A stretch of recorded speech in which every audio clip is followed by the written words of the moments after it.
అండి. ఈరోజు మన టాపిక్ సారంగపాణి జాతకం సినిమా రివ్యూ అండి.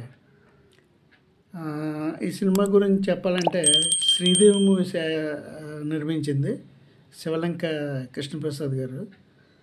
శ్రీదేవి మూవీస్ అంటే ముందుగా మనకు గుర్తుకొచ్చే సినిమా ఏంటంటే మన ఆదిత్య 369. బ్యాండ్ అయితే చిన్నోడు పెద్దోడితో స్టార్ట్ చేశారు రాజేంద్ర ప్రసాద్ చంద్రమోహన్, అది కూడా పెద్ద హిట్ అయింది.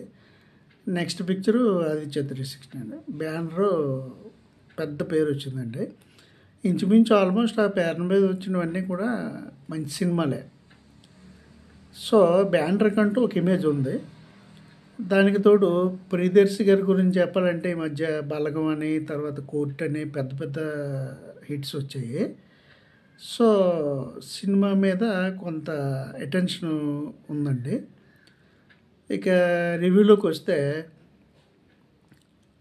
ఇంద్రగంటి మోహన్ కృష్ణ, ఈయన కూడా అన్నీ మంచి క్లాస్ పిక్చర్సే, బట్ ఎక్కడ కూడా భారీ మాస్ సినిమాలు గట్రా తీసిన ఇవి లేవండి.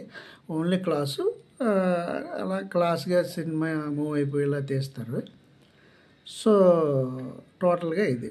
ఇక సినిమా రివ్యూలోకి వస్తే స్టార్టింగ్ సినిమా ఎత్తుగడ బాగానే ఉందండి. అక్కడి నుంచి మన వెన్నెల కిషోర్ని మరణ సహాయం అని ఒక సీన్ ఒకటి ఉందండి. మీరు విన్నది రైటే, మరణ సహాయం. ఆ సీన్ ఒకటి ప్రియదర్శికి వెన్నెల కిషోర్కి మధ్య ఒక 3 to 4 minutes ఉంటుంది. ఆ సీను ఎక్స్ట్రాడినరీగా ఉంటుందండి. చాలా కామెడీ జనరేట్ అయింది అందులో. దాని తర్వాత నుంచి కూడా ఎక్కడ కూడా ఫన్ జనరేట్ అవ్వలేదు.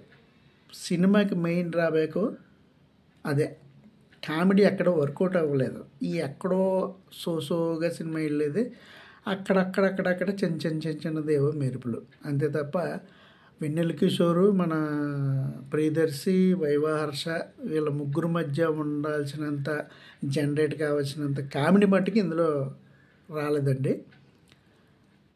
ఫస్ట్ హాఫ్ అయిపోయి సెకండ్ హాఫ్ స్టార్ట్ అయిన తర్వాత ఎన్నో కొద్దిగా బాగుంటుందేమో అనుకుంటే సేమ్ అదే గందరగోళం. ఈ సంగీతం గురించి వాటి గురించి మాట్లాడుకోవాలంటే అసలు ఇందులో మ్యూజిక్ కొట్టడానికంటూ ఏమీ ఎక్కడ లేదు. 2 class సినిమాలకి ఇంక మ్యూజిక్ ఏం కొడతారు. దాంతో ఈ డైలాగ్స్ కూడా పెద్దగా లేదు. యాక్టర్స్ పెర్ఫార్మెన్సెస్ గురించి మాట్లాడాలంటే ఎవరి డైలాగ్ వాళ్ళు ఎంత వేరంగా చెప్పేస్తామా, ఎవరి యాక్టింగ్ వాళ్ళు ఎక్స్ప్రెషన్స్ పేగి ఇచ్చేస్తామా, ఇచ్చామా అన్నట్టు టపా డైలాగులు చెప్పేసి టపా ఎక్స్ప్రెషన్స్ ఇచ్చారు. అంతే తప్ప ఎక్కడ కూడా ఒక బిగి లేదు సినిమాలో. స్క్రీన్ ప్లే లోపం అయితేనేమి, ఒక కామెడీ సినిమాని చూద్దాం అనుకుంటూ సినిమా చూసినప్పుడు ఆ కామెడీ అసలు ఎక్కడ వర్కౌట్ అవ్వక, జనరేట్ అవ్వక సినిమా డల్గానే వెళ్ళిందండి. ఇక హీరోయిన్ గురించి చెప్పాలంటే ప్రియా, ఏదో సోసాగా క్లోజప్స్లో అమ్మాయి చూడడానికి బాగానే ఉన్నాయి, ఎక్స్ప్రెషన్స్ కూడా బాగానే ఇచ్చారు. ఇక డైరెక్షన్ పరంగా చూస్తే ఆయన మోహన్ కృష్ణ గారు అన్నీ అంతే 2 class.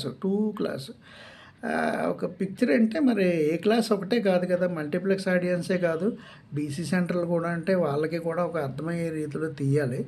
మరి వీళ్ళు ఎప్పుడు కొంతమంది డైరెక్టర్స్ ఉన్నారండి మన తెలుగులోనే కాదు, చాలా ప్లేసెస్, చాలా దిక్కల వాళ్ళందరూ ఏంటంటే వాళ్ళ జానర్ సినిమాలనే వాళ్ళు అలా తీసుకుంటూ వెళ్ళిపోతారు. ఎక్కడో కూడా ఒక మార్చుకోరు. అదే తరహా ఎంత పెద్ద హీరో అని అంటే అదే తరహాలో సినిమా తీస్తుంటారు. ఫర్ ఎగ్జాంపుల్ మన రజనీకాంత్ గారు కబాలి చూడండి. రజనీకాంత్ గారు mass hero, Kabali director class పనిచేస్తా ఆయన తరహాలోనే తీసుకెళ్లారు. ఇలాగనమాట. ఇంద్రగంటి మోహన్ కృష్ణ గారు మాత్రం మరి ఆయన తరహాలోనే ఉంది సినిమా. ఏదో అక్కడక్కడ అలాగా సోగా వెళ్ళింది. మరీ ఏమీ తోచకపోతే ఒకసారి చూడొచ్చు. ఇకపోతే మన ప్రియదర్శి మరి కొద్దిగా జాగ్రత్తలు తీసుకోవాలి. ఎందుకంటే మన బలగంతో బీసీ సెంటర్లో, ఏ సెంటర్లో, అన్ని సెంటర్స్లో కూడా అతనికి ఒక అటెన్షన్ వచ్చింది.